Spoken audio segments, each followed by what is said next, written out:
guys, welcome back to my channel. So we are going to be doing the mid-year book freakout tag today, and I'm really excited for this one because I just love doing this video. I think it's really fun, but I'm going to actually change up the questions just a little bit, only because I don't always love the questions that they ask, and I wanted to add a few questions because I think that this video or this tag lacks some fun questions. So I added some of my own and just kind of changed things up slightly, so I hope you don't mind, but we're gonna go ahead and get started. So the first question is the best book you have read so far in 2024. So this one is extremely easy because I haven't read a ton of 5-star reads and I've only read one gold star book. Last year I had like 4 gold stars, but this year so far I only have 1. And this one is easy. The one and only, A Dowry of Blood. So this is my special edition copy that I got in the bookish box. It is so gorgeous. I absolutely love it, but this is literally one of my all-time favorite books. Like, it has become a book that I think about almost constantly. It is a book that is so well written, the characters are so well done, the setting is good, everything about this book is amazing. If you have not read A Dowry of Blood, I highly, highly recommend it. It is dark, it's kind of erotic, but not in the way that you would think. Like, this isn't like a spicy like romance novel or anything. It's just very unique and the prose are absolutely beautiful. This is hands down the best book I've read so far this year. It might even end up as the best book I've read all year by the end of the year. It is so good. Highly, highly recommend. Like, I could literally read this again right now. Like, easy, without any issue. So, A Dowry of Blood, easily the best book I've read so far. The number of books that I've read so far this year, so my goal is 39. As I always say, I make it my age every single year, so I'm turning 39 this year, but I have read 30 so far, so I'm totally on track. I'm like, you know, ahead of schedule. I don't really like to make my Goodreads goal super hard. Like, I don't like to be stressed out when I read. Like, reading is supposed to be fun, but I have this weird thing where I have to hit my goal every single year, and I know some people are like, oh, it's just the Goodreads goal, like, who cares? I care. Like, I have to have it. Because I only use Goodreads really on my desktop. I don't really use the app all that often. And so when you click on the past challenges, it like all goes down and you can see all the past challenges that you ended up hitting the goal on.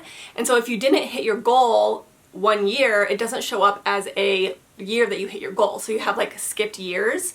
And I hate that. Like, that irritates me. So I have to hit every year so that way when I click that button, it shows all the years that I've been doing like Goodreads and the Goodreads challenge. Like, I just want them all there. The best sequel that I have read this year. I only read 1, 2, if you count like companion novels, but I'm not going to count companion novels. But the only sequel that I did read was Ambrosia. This is the Frost and Nectar duology, and Ambrosia is the second book. And I actually gave Ambrosia 4 stars and I gave Frost 3 stars. So I actually liked Ambrosia a little bit better than Frost. Not too much better. Like, Frost was probably like almost 4 stars. The only reason I gave Frost 3 was just because of the Bachelor TV show thing kind of was cringy to me, but it wasn't that big of a deal, really. It wasn't. But this one was really good. Like, I highly recommend this duology if you want something fun and fast and quick and just kind of like not serious, not that serious, you know? This was a great duology. And it's really, really quick to read. Like, the text is really big in this book, so it's just a fun little duology. So Ambrosia was definitely my favorite sequel. And honestly my only sequel, but I still give it 4 stars, so I think that counts. And yeah, I really like that one. So the next one is a new release that you haven't read yet, but want to. So I have 2 books for this one, and it's actually interesting with this one is it's 2 books with male main characters, which I don't read a lot of books with male main characters in them anyways, but both of these books do have male main characters, so I think that's really interesting. But the first one is Evocation. I think that's how you pronounce it. And this is by S.T. Gibson, the same person that wrote A Dowry of Blood. And I want to read more of S.T. Gibson's work. I just am so curious if I'm going to like her other work as much as I loved A Dowry of Blood. And this is her newest one, and I think the cover is so pretty, and I think that this sounds really good, and I just want to give her another try. You know what I mean? Like, it's interesting to read a book by an author and absolutely adore it, but when you read more than one book by that author and love every single one of their books, that's like a totally different thing. So I just want to see if I'm going to like her books as much as I did that one. So the next one is When Among Crows, and this is by Veronica Roth. And this is like kind of a novella, but there's something about this cover and about just this book that I'm so drawn to. I actually almost bought this the other day at my local bookstore and I didn't. Like, you know how you just have to be like, no, I don't need any new books right now, but I do really want to read this book. I might just read it on my Kindle, and then if I really like it, I might buy the physical copy, but both of those books, I'm just really interested in. I don't know. The next question is my most anticipated releases for the second half of the year. So this one, I don't like this question. I'm canceling this question out because I don't know. Like, there's a lot of books that come out that I really want to read, but they're just not on my radar until they're out. You know what I mean? Like, none of my favorite authors are really coming out with anything that I'm aware of yet. I just don't really keep track of what authors are coming out with what books and when. Like, when I start seeing them out on the shelves and stuff, I'm like, oh my gosh, I didn't know this author was releasing this, or oh my gosh, that book looks so good, but I don't think about it that much beforehand, unless they're like my all-time favorite authors. You know what I mean? So I don't like this question. I'm gonna skip it. My biggest surprise. So this one is actually a big surprise, but not in a good way, in kind of a bad way. So it is Paradise by Fernanda Melchor. So you may have heard a lot about this book because I kind of feel like it's on people's radar lately because it is very, very over the top. And when I read this book, I think I read it because I saw a video that somebody said, you know, this is the best book ever, like it's one of my favorite books of all time, like I wish I could reread this book for the first time again. And I'm like, wow, this person really likes this book. Like, it made me really curious. She also said it was like a novella, but she absolutely adored the book. And so I was like, I'm gonna listen to the audiobook because I'm curious, right? It's not gonna take me very long. So I picked it up thinking I was gonna really, really love it, but this book is so, I mentioned it in my past like reading wrap-up video or whatever. This book is so vulgar. It is so hard to read. It is degrading to women. It is degrading to all sorts of different people. And I understand, I think, what she was trying to do with this book. She was trying to put us in the mind of males, or like teenage males, and like how they think. And it was kind of like an anger piece, but I still didn't really like it. It was just a little bit too much for me, and I didn't feel like the plot was super great. The ending was okay. I kind of liked how it ended, and it did make me think after I put it down, but I didn't like the reading process of this book, so I gave it 2 stars, and I was actually just really surprised at the type of book this was because it was really hard to read. Like, and I'm not even that sensitive of a reader at all, to be honest, and this book was still kind of like a little bit too much for me, so I was really surprised that the person who actually recommended this book didn't mention that when she was talking about it. I was like, you're not gonna mention that this is like the most vulgar book you'll ever read in your life? Like, you know what I mean? So that was kind of why this is the biggest surprise, because I was like, wow, I was not expecting this at all going into this book. My new favorite author. Okay, so this one is one that I've read this author in the past one other time, and I liked her when I read her book. I think it was like a couple years ago, but I just never picked up anything else by her. Like, I liked the book, but I just didn't really pick any more books up by her. But then this year I started picking up more of her books, and I'm like, you know what? I love this style of writing. And it is C.N. Crawford. So I just talked about Frost and Ambrosia, and you guys know that Ambrosia was a really good book. This is Frost, the first book. But I've also picked up Court of Shadows, and hopefully soon I'll be able to pick up Court of Darkness. This is, I think, a 4-book like little series, but the books are really small, so they're really quick to read. But I love this type of romantasy, just like the quick, short, to the point, not a lot of world building romantasy books. Like, I don't need these big, chunky romantasies, if that makes sense. Like, don't get me wrong, they're fun every once in a while, but usually when I want to read a romantasy, I kind of am in the mood for something like, what's the word I'm looking for?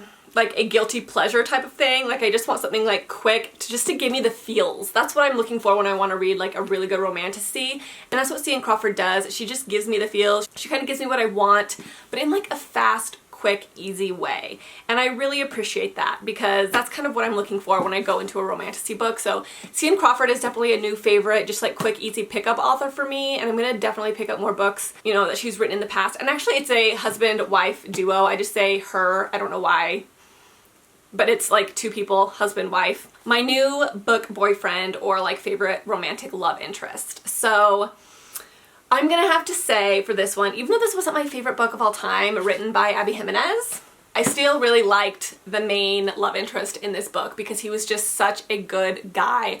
And it is Justin from It Happened One Summer. He was just the epitome of a good guy, like a golden retriever, like acts of service guy, such a good guy. And like the entire time I'm like, this guy is such a catch. Like, if you don't jump on this man, you're gonna regret it. You know what I mean? And he was just a really, really good love interest. If you love a golden retriever, if you love a cinnamon roll, Justin is the one. He's a great, great love interest. So, a book that made me cry. Okay, so you guys know I'm not a big crier when it comes to reading. I've mentioned this multiple times, but I feel like I have to mention it a lot because it's a common question. But I'm gonna say the book that probably made me feel the most would be One True Loves by Taylor Jenkins Reid. Now, I didn't cry in this book because I just don't really cry when I read, but sometimes books will affect me way more than others, and they just affect just how I feel in general. It affects more of like my personal life and just kind of like how I'm maneuvering through the world and things that I think about and stuff. And I would say that this book definitely probably had the biggest effect on me emotionally. So I've mentioned what this book is about a million times, and it was just something about this that just stressed me out so bad, and I was just so worried about everyone's feelings. This is such a hard situation, and I was just thinking about what it would be like to be in this situation and to be her and to figure out what to do and how she was hurting everyone around her, but she like couldn't help it. Like, she had to deal with the situation in some way, and so no matter what she did, she was going to hurt people. And it was just so stressful, and it just had me thinking about like Travis, my own husband, and what would happen if this happened to us. And it was just made me very stressed, and it made me have dreams about Travis dying, and I just don't really like that. So I would say this probably had the biggest effect on me emotionally. A book that made me happy. Okay, so this one is actually a book that I'm currently reading right now, and I am really liking it. Really, really liking it. And it's actually in my car right now, so I'm not gonna go get it for this video, but it's Flawless by Elsie Silver. So I started this series because it is kind of like a cowboy romance series, and I've never really read cowboy romances before, but I kind of think they're my thing. I don't know, but I love this. I absolutely love her writing style. I love the dynamic between these characters. They're just making me really happy, and so far I'm really liking the book, but I definitely feel like so far this is my favorite romance that I have read, just like contemporary romance, and it is cute, and it is making me very happy. So, Flawless by Elsie Silver, if you haven't read these yet, I mean, I haven't read them all yet, but so far I recommend them. And I would say I'm about 40% into Flawless right now, so. So the next question is the most beautiful book you have acquired this year so far.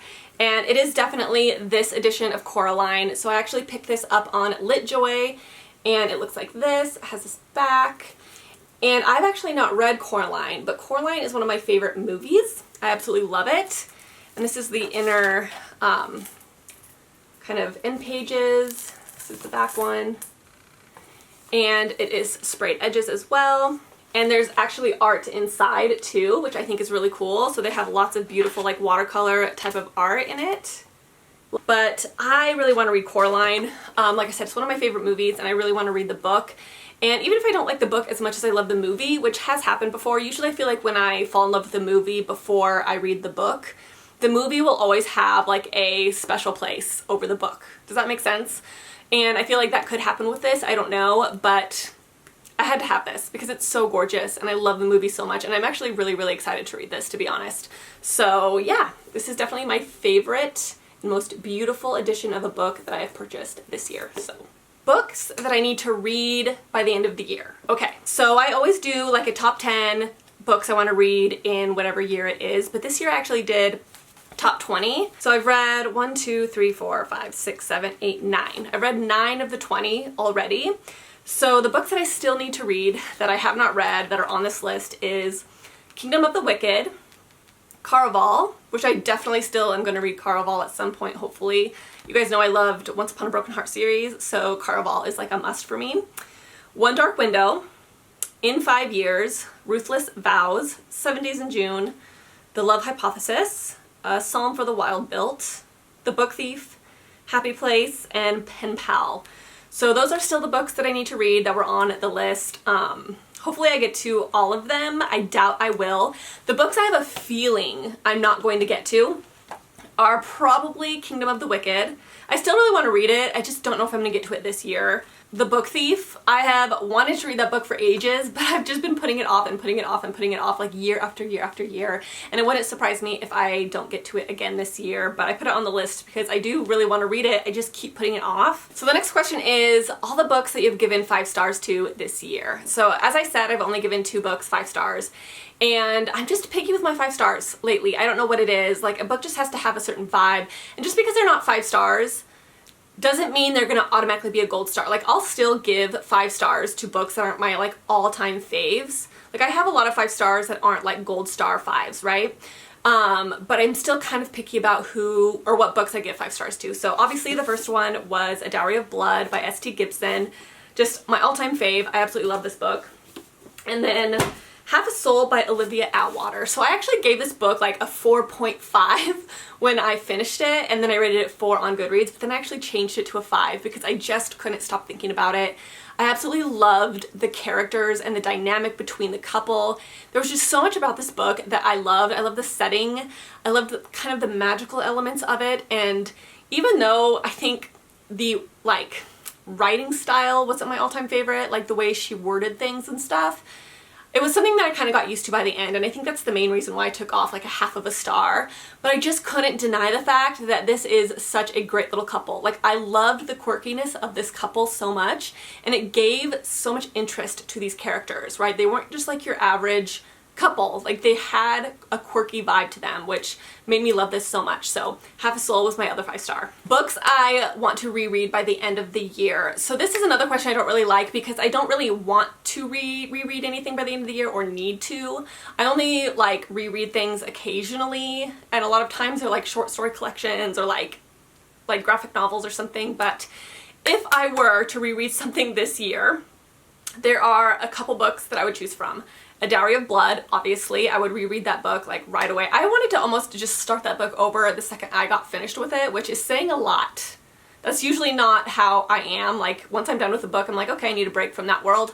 A Dowry of Blood, I literally wanted to just start over and like reread it again. So that's saying a lot. The other 2 books that I have been thinking about rereading a lot lately, and it's just kind of been on my mind, is Archer's Voice. I know I just read this last year, but I really want to read it again, so this has kind of been on my radar. And also It Happened One Summer by Tessa Bailey. This is one of my favorite romances, and I've been thinking about rereading this as well because I just want to reread it and like majorly annotate it, and just, I love this book so much and I want to reread it. I want to revisit it so bad. There's actually special editions on, is it Fairy Loot? But there are special editions out right now, but the only thing is you can only buy both this and Hook, Line, and Sinker together, and I liked Hook, Line, and Sinker, but I don't need like a special edition of Hook, Line, and Sinker. I just want the special edition of this one, but I don't want to buy both, so that's kind of why I haven't done it. But because this is my favorite book, I'm like really tempted to buy those special editions. A book that I liked that has mixed reviews. So this one is really easy actually, and I'm actually kind of like, I'm not embarrassed by it, but I'm just surprised that this is a book that I liked so much and the reviews were so mixed on, because when I went to review this book, I noticed how many 1-star reviews this had, and I'm like, it wasn't that bad, was it? But I personally kind of liked it, and it was The Never King. So am I saying this is like the best written book of all time? No, not at all. It's very like simple, kind of simplistic in a lot of ways, but like I wish this was a longer book. And why I liked it was the setting. The setting was so vivid in my mind, and it was so unique and so fun to be in that world, like at Neverland.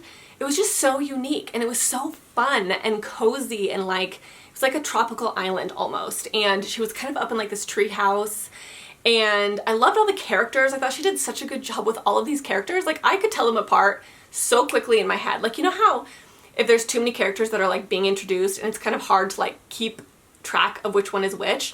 Well, this is kind of like a reverse harem. So there's multiple love interests in this book, and I was kind of afraid that it would be hard to tell them apart. Not in this book. I thought she did such a good job at like differentiating each of the male characters in it, and they were really easy to tell apart, and they all had like their own personalities, which I really liked. Like, I thought this was really good for a short, quick, like smutty book, you know what I mean? And I wish, if I'm being honest, that this wasn't so short. Like, I wish you would have fleshed this out a little bit more and would have added a bit maybe more romance to it, because I don't love smut if there's not a lot of connection between the characters. And because this book was so short, it didn't have like the connection between the characters that I usually like, and it didn't have the romance element that I usually like.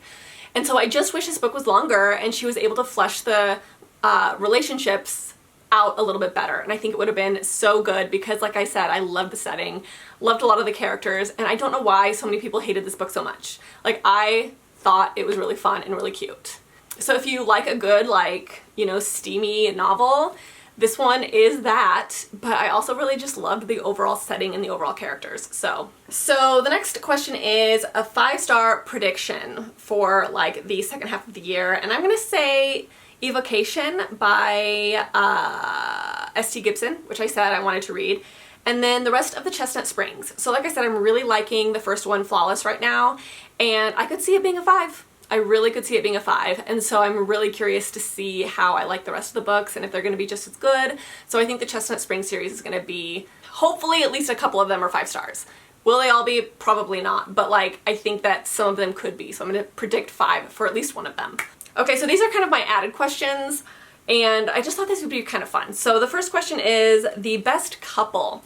So this one's really easy, and I think you guys are going to be able to guess, but it is Half a Soul by Olivia Atwater. Like I said, I love this couple. They were so fun, and they were so quirky, so unique. They were so fun to read about because of their just weird personalities, and because of both of their quirkiness, I think it made for such an interesting relationship.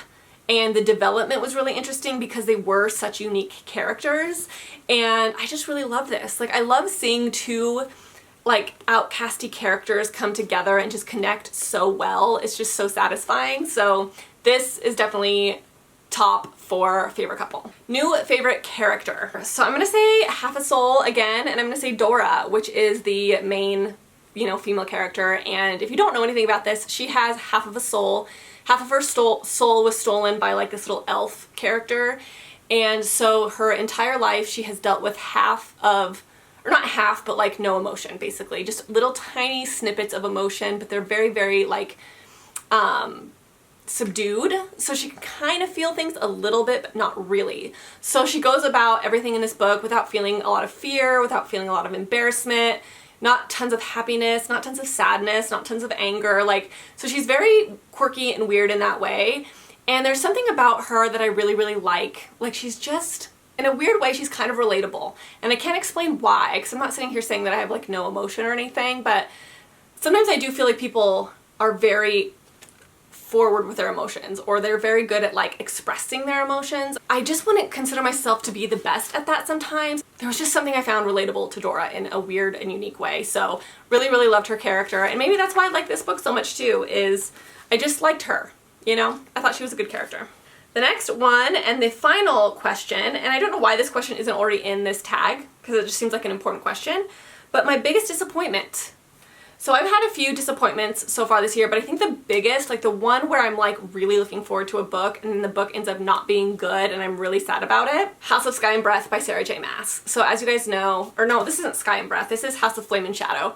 And I was so looking forward to this book. You guys know I love Sarah J. Maas, and this isn't my favorite series by her. A Court of Thorns and Roses is my favorite series by her, but I do like this series. I love the first book. I gave that one 5 stars. The second book I gave 4 stars. And so I thought this one would be like 4 stars as well, or 5, you know, who knows. And this I ended up giving 2 stars. I really did not like this book, and I hate giving this book 2 stars. Like, it feels wrong. But I just was not a fan of this. I have a whole book video about this book specifically. It's a specific review of this book, and I was really, really disappointed with this. So I'm going to say this is my biggest disappointment because I was looking the most forward to it, but it ended up being such a miss. And I'm sad about that. So House of Flame and Shadow is definitely my pick for biggest disappointment. Alright you guys, so that is it for this video. Hopefully you found this interesting, or maybe you found some new books that you want to read. And I will see you guys in my next video. Bye!